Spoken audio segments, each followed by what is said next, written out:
Coach, what do you think of the new communication rules and how much of a one extra thing to deal with? Is it a good thing? Is it a bad thing? You don't know yet because you haven't done it. Yeah, I mean, you stole my answer with your second part of that.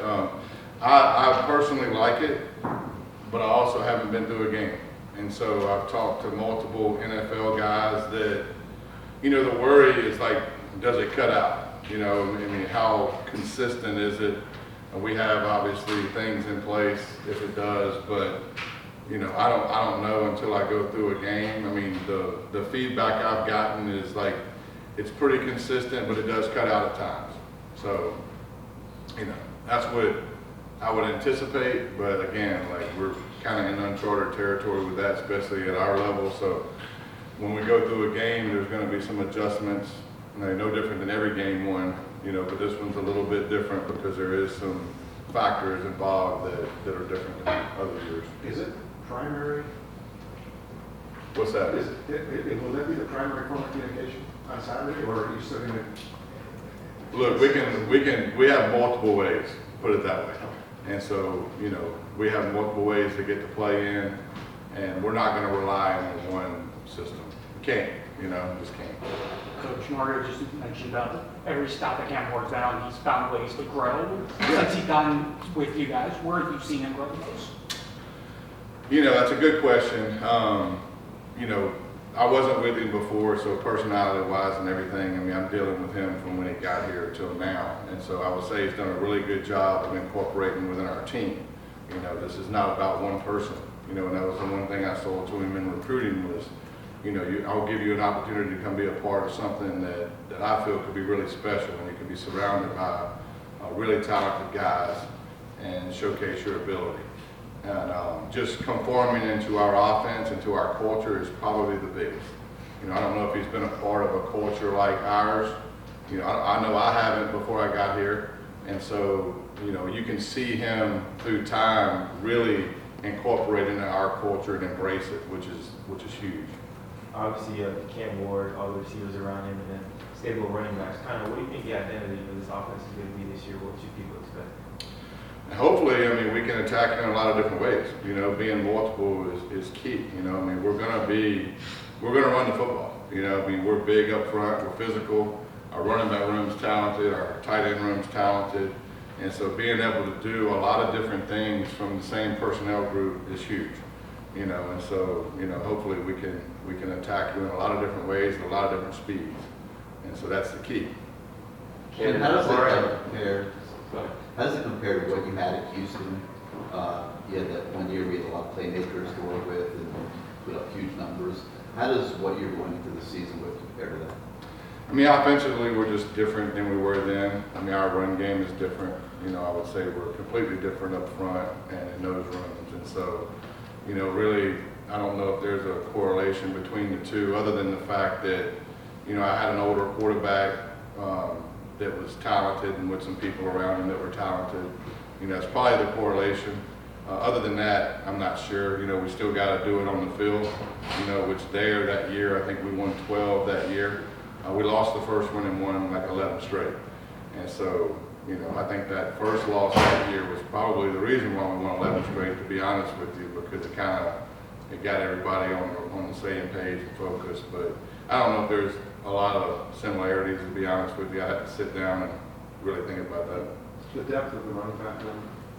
Mario this morning on radio compared it to like a baseball pitching staff. Yes. Starting line at court. I would guess you think of it as a great problem to have. No doubt. And if you look at, what we did last year, it was really, we rolled running backs in there. Now when somebody was hot, they were hot. And, but, you look at a running back's job description and it's tough. The things that they have to do in the course of a game and in the course of a year, it can bring some wear and tear on your body. And I do think having some people that can go in and kind of share that abuse is important. And they have to pick up blitzes from linebackers that are really talented. They have to run routes and catch balls and get tackled, and they got to run about. They get hit in every different direction, which is kind of unique to their position relative to other positions, right? And so I just think it's important with running backs to share the wealth. And we have a room that there's no reason not to. You know, we have talented guys that we trust, put them in there and let them play ball.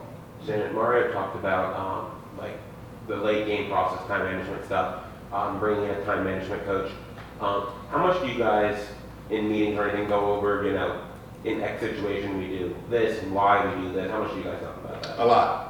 You know, there's situations that come up in every practice. We work 2-minute drills, 4-minute drills throughout camp, almost every day. And then we come in and we watch it and we sit there and we basically dissect every play. You know, this is where we're at. You know, should we call a timeout if it gets put in play, or do we want to call a play fast? So every play has some type of just banter back and forth. And it happens every time we do those series, which we do them, you know, almost every day we're in pads throughout camp. So to answer your question, a lot. And then when it comes to, you know, you talked about the like the communication and everything. Obviously, it's going to be deafening in the swamp on Saturday. Just how do you? Is there anything you can do to prepare for that? You know, 100%. I mean, we do the things that we've always done to prepare. You know, we use crowd noise and all the rest. But I don't think anything, you know, prepares you for the actual environment. The game's going to have to settle in. We know that, and no different than every first game. But this one's different because where we're playing and who we're playing, we all understand that. And so we prepared, you know, as good as we can for that environment.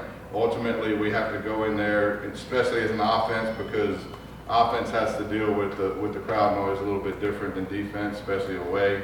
And so blocking out the things you can't control are huge.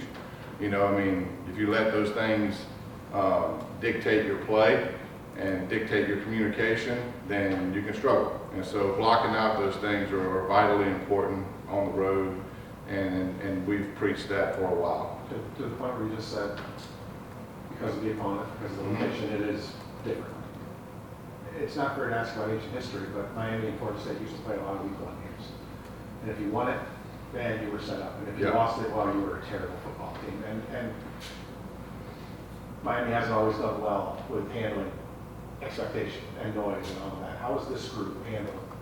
So far, they handle it well. I'll tell you at about 7 o'clock on Saturday how they handle it, right? I mean, I'm not a psychic by any stretch, but I do think you're not noticing, like they're locked in. They're doing what you guys are asking them to do. They understand the task at hand. I mean, look, everybody does. You know, I mean, the gravity of the game everybody gets, but it's also a game. You know, it's also a game played one snap at a time. And so if you sit there and you think about the whole deal, you know, your mind can play tricks on you. And so the key is to take it one snap at a time. And if you have a snap that is the greatest executed snap ever, you move on to the next one with a clear mind. And if you have a snap that's the worst executed snap ever, you move on to the next one with a clear mind. And if you can do that, and you can just stack them over and over again, that's how you take crowds out, and that's how you execute. That Gators defenses, what are your initial thoughts on that? Very talented group that's played a ton of snaps. I mean, you look at, like I'm looking at their D-line, just their D-line, over 1,000 snaps within 3 guys. You know, Shamar's played, you know, 400 snaps. You know, the safety played the national championship game that transferred in. I mean, he's played a ton of snaps. They have a lot of experience. And so, and they're big, they're physical and fast. I mean, look, they're a good football team. How much of a different player is Elijah Arroyo year over year? You know, I mean, that's a simple question because he didn't play last year, right? And so he's a very talented kid, and he's really, you know, blossoming in everything we're doing. And so I'm excited to watch him play, to be honest with you. He's been a pleasure to be around. Great attitude, too. Back to how did Mark Fletcher look to you during camp, especially coming off the injury, not being able to do much in spring? What did he look like to you in the fall? Look pretty good. Anything else for Coach Dawson? How much have you talked to Cam about just his experience of playing on the road, just, you know, over the course of the last 4 years? What he likes to do on the road, what he doesn't like to do on the road? Just what have those conversations been like? You mean plays or just in general? Plays, getting, you know, ready, just anything on the field, off the field. No, I mean, I don't really worry about that with him. He's played in a lot of big games. He's played in some venues that are tough. He understands that where we're going is going to be challenging. The more I talk to him, it's just about clear communication. You know what I mean? He's got to communicate everything, and it's going to be loud, we get that. But, you know, everything's got to be communicated in a certain way calmly, you know, which, you know, if we communicate with the 11 guys on the field and everybody's on the same page, feel really good. So I don't really talk to him about anything other than, you know, our offense, managing play to play, series to series, and situation to situation, really dissecting that more than anything. The other stuff, you know, that I can't control, I typically don't worry about too much, to be quite honest with you. And I can't control that. How was Sam Brown's acclimation process during camp? Because he got you right before Yeah. the start. It's been good. I mean, he, you know, from the beginning of camp till now, he did a really good job of getting in here and learning the offense, you know, because it is a little different than when I had him at Houston. You know, we asked the receivers to do different things. It's not the same. And so there's parts of it that are, but for the majority, it's different. And so he's done a really good job of learning it and hit the ground running, you know, so it wasn't a lot of lag with him. You know, he hit the ground, and I mean, he's a high football IQ guy. He picks up things very quickly.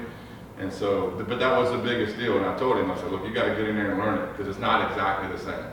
And so, and he did that, and he's had a great attitude, and just make plays, right? So back to question for Mario, I acknowledge this before I ask it, but the fact that players turn over all the time, but the staff is largely intact from Mhm. last year, what sort of an edge can that be for a group that you know what each of, by now you all know what you're all thinking Yeah. without having to say? Well, I mean, what people don't want to admit about this profession a lot of times is consistency over timelines. You know, and if you keep things consistent and the schemes are solid and the people get used to working together, then, and players are the same way. You know, you have players over time running the same plays, and if they have bank reps that run the same plays, spaced repetition is how you learn things from day one. You know, you're better at tying your shoes now than you were when you were a kid because you've done it more, right? And so spaced repetition is the key. That's why my man wears Velcro. He said he can't do the tying of the knots yet. So Velcro is there for some people, you know. Some people need it. Step-ins. Skechers. Skechers. Yeah, I knew you were a Sketcher guy, man. No, I got I could look at you and tell. But he's I'm great, playing. but he's great at stepping in with them. Yeah, you can He's step awkward in. that first time. Do you need the little hill deal, or it just goes right in? No. Oh, right then. It goes right in? That's interesting. That makes life easy. You ain't got to worry about your back either, you know? You got to bend over. Bending over is challenging at times. The more I grow in the midsection, the harder it is to bend over.